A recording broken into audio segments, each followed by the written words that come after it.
Semiología de los pulsos. Bueno, vamos a empezar con el tema del pulso arterial. El pulso arterial se palpa, a diferencia del pulso venoso que se observa. Y lo primero que nosotros vamos a hacer en un examen cardiovascular normal es palpar el pulso. Y hay algunas características específicas del pulso que tienen que ver con algunas patologías cardiovasculares. Además nos va a servir para calcular lo que es la frecuencia cardíaca o medir la frecuencia cardíaca si no tenemos un electrocardiograma para hacerla al paciente. Y además también nos va a dar cierto valor pronóstico, porque si yo tengo un paciente que está internado, y es un paciente que está internado y tiene una insuficiencia cardíaca, una pancreatitis, una neumonía, una sepsis, algún problema realmente grave, y además tiene una taquicardia, nosotros vemos que tiene un pulso de 120 latidos por minuto, esto va a darnos un valor pronóstico bastante desfavorable para el paciente. Si yo tengo un paciente que está internado y no tiene ningún problema de este tipo, y es un paciente que está evolucionando favorablemente, quizás si tiene una taquicardia es simplemente porque el paciente está asustado, está nervioso, se quiere ir a su casa, se quiere ir de alta. Pero si es un paciente que tiene además una patología importante, el paciente puede empeorar, puede evolucionar desfavorablemente o incluso se puede morir. Por eso es importante el tema de la palpación del pulso. Bueno, las características principales del pulso arterial se definen por esta regla que se llama AFRITAF. AFRITAF es anatomía, frecuencia, regularidad, igualdad, tensión, amplitud y forma. Con respecto a la anatomía, nosotros tenemos distintos sitios para palpar el pulso. Puede ser que palpemos el pulso de la arteria temporal, en la cabeza, de la carótida, en el cuello, el pulso radial, que es el que normalmente palpamos, o puede ser que palpemos el pulso popliteo o el pulso pedio o el pulso tibial. Hay muchos pulsos, el pulso femoral, el axilar, es decir, nosotros tenemos que tener en cuenta dónde está ubicado anatómicamente este pulso, cuál es la arteria que estamos palpando o examinando. Y tener en cuenta, por supuesto, las características del canal anatómico por el cual transcurre la arteria. No es lo mismo palpar un pulso que es superficial que palpar un pulso que es profundo. Parece un trabalenguas, tanto palpar. Bueno, la frecuencia, no siempre la frecuencia del pulso es equivalente a la frecuencia cardíaca. Es decir, yo puedo tener un déficit de pulso. Y el déficit de pulso es cuando la frecuencia cardíaca del paciente es más alta que la frecuencia periférica o la frecuencia del pulso que estoy palpando. Esto ocurre en las arritmias, por ejemplo, o en el pulso alternante.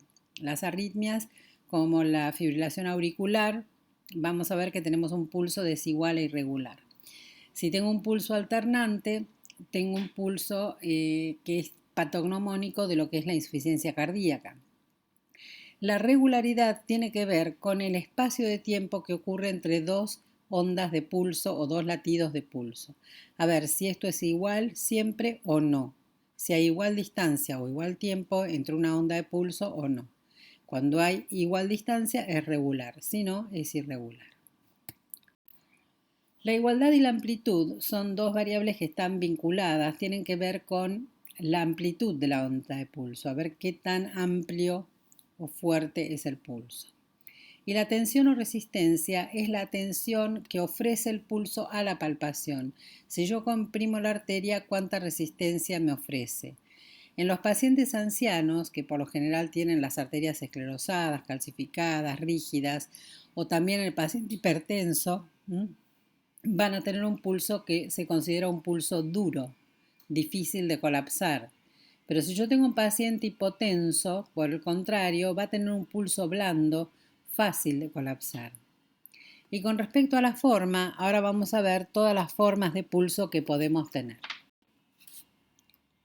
Acá tenemos en el número 1 la imagen de un pulso normal.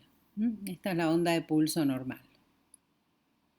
En el número 2 tenemos un pulso que es irregular. Van a ver que hay una onda alta y una pequeña, una de gran amplitud y una pequeña. Por lo general, este tipo de alternancia puede darse por una extrasístole ventricular y es lo que llamamos bigeminismo. A veces en el electrocardiograma, si ustedes ven un QRS normal y un QRS gigante, ¿sí? Eso es lo que se llama bigeminismo o extrasístoles bigeminadas. Cada extrasístole por lo general es posterior al latido normal. En este caso, en el pulso tiene una menor amplitud que el pulso normal y el pulso decimos que es desigual justamente porque varía la amplitud. Es irregular, pero es rítmico. En el tercer caso lo que vemos es un pulso desigual, irregular y arrítmico. Este es el típico pulso que podemos ver en la fibrilación auricular. Desigual e irregular y es de una arritmia. Ustedes ven acá una onda de pulso grande, una pequeña, después hay 3 grandes, después se repite, pero en realidad hay una irregularidad y eso es importante. Bueno, el pulso alternante es un pulso patognomónico o típico de la insuficiencia cardíaca.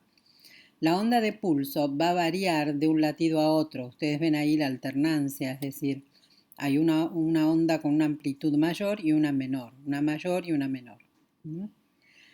Esto es porque cada latido del corazón tiene un volumen de eyección distinto. Por eso el pulso es desigual, porque la amplitud es distinta. Pero decimos que es regular porque los espacios entre cada onda de pulso son iguales. En la insuficiencia cardíaca, el paciente no tolera el decúbito, tiene pulso alternante y tercer ruido. Eso es un signo también de una insuficiencia cardíaca descompensada. Tenemos paciente que no tolera decúbito, que tiene pulso alternante y tercer ruido, lo más probable es que tenga una insuficiencia cardíaca aguda o descompensada. El pulso filiforme es un pulso de una amplitud extremadamente baja y nosotros lo podemos ver en pacientes que tienen un shock grave, como puede ser un shock hipovolémico. Al no tener volemia no voy a poder palpar el pulso, y en los estados premortem. Así que yo trato de palparle el pulso al paciente y lo normal es que no se lo encuentre. Se llama filiforme porque tiene forma de hilo. Es muy bajito, muy pequeñito. Luego tenemos el pulso Magnus Zeller y el pulso de Corrigan. Estos pulsos son típicos de la insuficiencia aórtica y en las valvulopatías es importante conocer el tipo de pulso que tiene cada valvulopatía, al igual que el tipo de soplo o si se palpa o no el choque de la punta, este tipo de cosas, porque eso nos va a orientar a qué tipo de valvulopatía estamos evaluando, ¿no? Qué tipo de valvulopatía puede tener ese paciente. Entonces, en la insuficiencia aórtica yo voy a tener un pulso que se llama Magnus Zeller, que tiene una gran magnitud, como ustedes ven ahí es un pulso grande, de rápido ascenso y descenso muy vigoroso. Es hiperdinámico y colapsante. En la carótida se llama pulso colapsante de Corrigan. Así que estos pulsos son característicos de insuficiencia aórtica. Después tenemos lo contrario, los pulsos que son pequeñitos, el pulso parvus. Y el pulso puede ser parvus tardus o parvus celer. En la estenosis aórtica el pulso es de baja amplitud porque hay una obstrucción al vaciado ventricular. En este caso el pulso es parvus tardus, como vemos acá en segundo lugar, en el medio. Y en lo que es la estenosis mitral, donde el ventrículo vacía parte del contenido hacia la aurícula izquierda, el pulso es de baja amplitud, pero de rápido ascenso y rápido descenso. Entonces, en ese caso, se llama parvus celer. Este pulso de arriba de todo, que es el parvus solamente, parvus solito, es típico en la hipotensión y en otras, digamos, patologías que lo podemos llegar a ver.